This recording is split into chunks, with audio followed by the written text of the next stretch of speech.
Jurídica para introducir nuestra asesoría jurídica. Hoy nos va a acompañar el abogado Adrián Titos desde el despacho de abogados y economistas Font Mora Sainz de Baranda. Por lo tanto, pasamos ya a saludarle estando una vez en directo en nuestro Facebook Live. Adrián Titos, muy buenos días, ¿cómo estás? Muy buenos días a todos, ¿cómo estáis? Muy bien, de nuevo aquí en la sintonía de la 107.4 y para hablar de incapacidad laboral. Cuéntanos.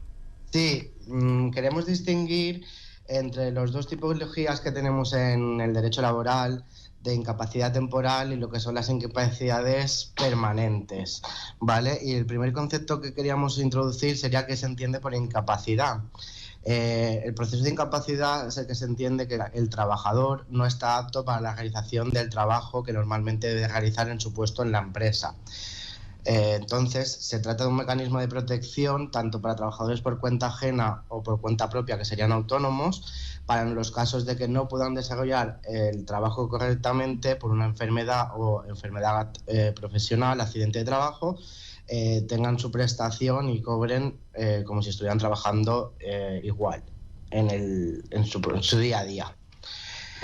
En cuanto a la incapacidad temporal, son procedimientos, como decimos, derivados de enfermedad común, enfermedad profesional o accidente de trabajo y tienen que tener algunos requisitos para poder acceder a esta incapacidad, que son unos requisitos muy básicos y que la mayoría de trabajadores, si llevan tiempo cotizados, pues los van a cumplir, que es estar afiliado en la Seguridad Social y en alta o en situación asimilada al alta. Si tú estás trabajando, normalmente estás de alta en la Seguridad Social y debes de tener cubierto un periodo de 180 días cotizados en los últimos 5 años al hecho causante, que entendemos como el hecho causante el día pues que tú te pones enfermo, el día del accidente. Este requisito no va a cumplir cuando sea un accidente de trabajo.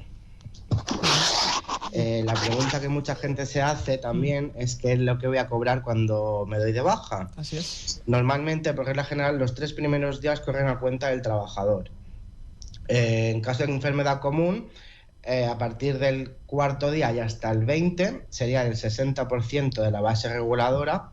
Entendemos como base reguladora todos los conceptos de salario base, pluses que en nuestra nómina aparecen, que normalmente aparece abajo reflejada. Y el 75% del 21 día en adelante. En el caso de que la enfermedad o incapacidad temporal fuera por un accidente de trabajo, se cobraría el 100%, ¿vale? Creo que muchas veces lo complementa la empresa por el convenio colectivo, porque si no es el 75% desde el primer día. ¿Y cuánto es el tiempo máximo que puede estar un trabajador de baja? Pues mira, por regla general, la temporalidad máxima de una incapacidad temporal son 365 días, es decir, un año. Cuando llegamos al año, normalmente nos llaman a lo llamado comúnmente como inspección médica o el EBI para que valoren nuestra situación. Llegados a estos 365 días pueden pasar pues varias cosas. La primera, que te den el alta porque ya entendan que estás curado de tu enfermedad o de lo que te impedía realizar el trabajo. O bien nos pueden dar una prórroga de 180 días más, que en este caso será el INS quien lo valore. Llegados estos 180 días de prórroga, ya no habrá otra que o bien pasar a un expediente de incapacidad permanente o bien que nos den el alta por curación, pero los 180 días son máximos. Y podría haber una demora en la calificación, que es lo que dicen que cuando tardamos un poquito más de tiempo de esos 180 días, pero por regla general están cumpliendo plazos. ¿Y en qué consiste esa incapacidad permanente? Vale, la incapacidad permanente son aquellas situaciones en las que el trabajador, por su situación, que está enfermo, que ha tenido el accidente, no puede realizar ningún trabajo, sea su profesión habitual o sea cualquier otro trabajo. Normalmente la Ley General de la Seguridad Social lo define como que presente reducciones anatómicas o funcionales graves, que esto es la enfermedad, de determinación objetiva, es decir, que tengan un diagnóstico, que sea previsiblemente definitiva, ya que aunque tengamos una incapacidad permanente, nos lo pueden revisar al cabo de 2 años, y que disminuyan o afecten o anulen a la capacidad laboral. Y debemos distinguir 4 tipos de incapacidad. Tendríamos en primer lugar la incapacidad permanente parcial para su profesión habitual, que es aquella que no ocasiona una disminución al 33% de la capacidad laboral, cuyo pago se hace en cuantía de 24 mensualidades de la última base reguladora de la incapacidad temporal, de la que ya veníamos percibiendo. La segunda categoría que podemos señalar es la incapacidad permanente total para la profesión habitual, que es la que habilita únicamente al trabajador para su profesión habitual. Vamos a poner como ejemplo pues que tengamos un peón de obra que no puede trabajar más de peón de obra, pero la Seguridad Social, por ejemplo, sí le puede autorizar a trabajar pues en una oficina, en un puesto más sedentario. Incluso antes se intenta más adaptar el puesto de trabajo que no otorgar la incapacidad permanente. En este caso se abona el 55% de la base reguladora en 12 mensualidades. Hay que hacer una observación a este tipo de prestación, que es que si tienes más de 59 años y 55, te hacen un complemento para alcanzar la cuantía del 75% de la base reguladora. El siguiente sería la incapacidad permanente absoluta, que es para todo trabajo, profesión o oficio. Quiere decir que el trabajador no es apto para realizar ningún trabajo.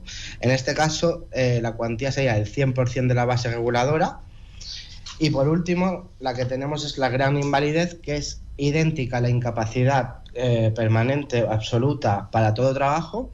Lo único que se hace un complemento porque entendemos que esta persona necesita unos cuidados de una tercera persona, ya que no puede desarrollar normalmente pues vestirse, necesita ayuda para desplazarse, entonces sería un complemento para abonar a esta persona que les ayuda en casa. ¿Y cuál es el procedimiento para solicitar esa incapacidad permanente? Pues mira, tendríamos dos vías, o bien sería por el INS de oficio, que se le suele decir, que es una vez agotado los 360 días de incapacidad temporal, los 180 de prórroga, te proponen para incapacidad permanente. Aquí vuelves a ser valorado normalmente por el EBI, el equipo de evaluación de incapacidades, y te dan una calificación. Entonces nos pueden decir que sí incapacitado o no incapacitado. En este momento, si nos dicen no incapacitado, se nos abre la vía a lo que llamamos la presentación de una reclamación previa a la vía judicial, que es imprescindible para poder después luchar, si fuera posible, en el juzgado la resolución.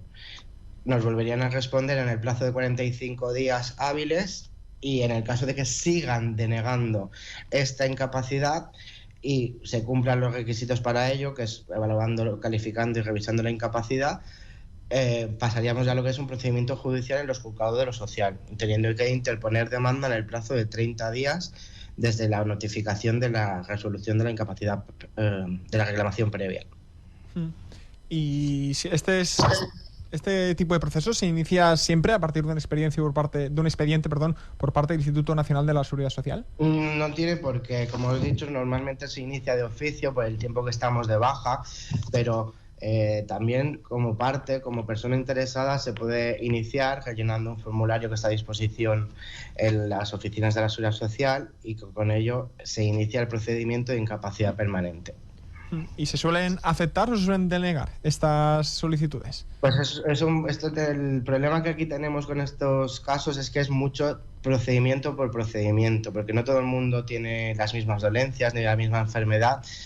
Estamos viendo que normalmente casi el 90% se están generando denegaciones en lo que es la fase administrativa por parte del INS, teniendo por ello que acudir al juzgado y siendo el juzgado el que finalmente determine si está incapacitada esta persona o no está incapacitada. Entonces, el 90% se desestiman en fase administrativa por parte del INS, de la Seguridad Social, y después, no sé si tenéis datos también de cuál es la aceptación o la denegación por parte de los juzgados.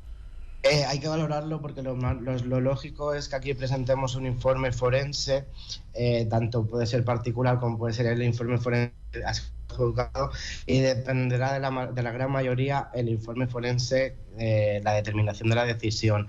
De los últimos que hemos hecho tenemos pues bueno de todo, para la incapacidad total para la profesión habitual y algunas también de permanente absoluta. Normalmente si lo ven claro deciden que sí. Y si me dan o nos dan, o a un trabajador o trabajadora le dan el alta médica, ¿la puede impugnar si no está de acuerdo? Sí, claro que la puede impugnar. Lo que hay que hacer una observación, que la impugnación de alta médica no va a interrumpir el que tú te tengas que incorporar a tu trabajo. Es muy importante que esto se sepa, porque si tú no acudes a tu trabajo una vez que te han dado de alta, por mucho que estés impugnando la alta médica, te pueden considerar que es una baja voluntaria al no presentarte en tu puesto de trabajo. Claro, y sería motivo de despido procedente. Efectivamente, sería, o incluso podrían desistirte el contrato de trabajo, que es, como al fin y al cabo, una baja voluntaria.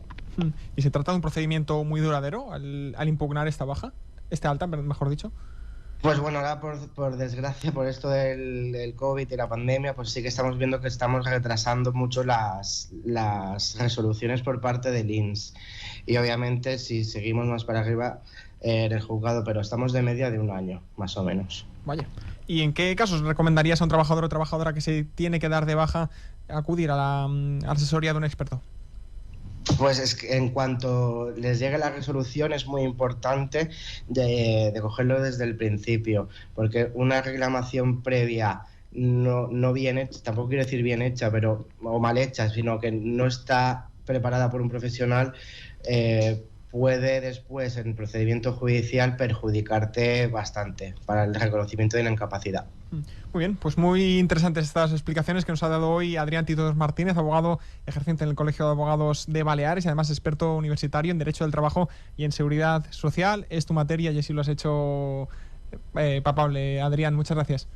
Gracias a vosotros. Hasta luego. Hasta luego. Desde el despacho de abogados y economistas Font Mora Sainz de Baranda, que recordamos tiene sede en Palma, la avenida de Alexandre Rosselló, número 40, en el edificio de CaixaBank. Pueden contactar con ellos además en el 971 45 62 22 o bien a través de su página web, que es www.fmsb.eu.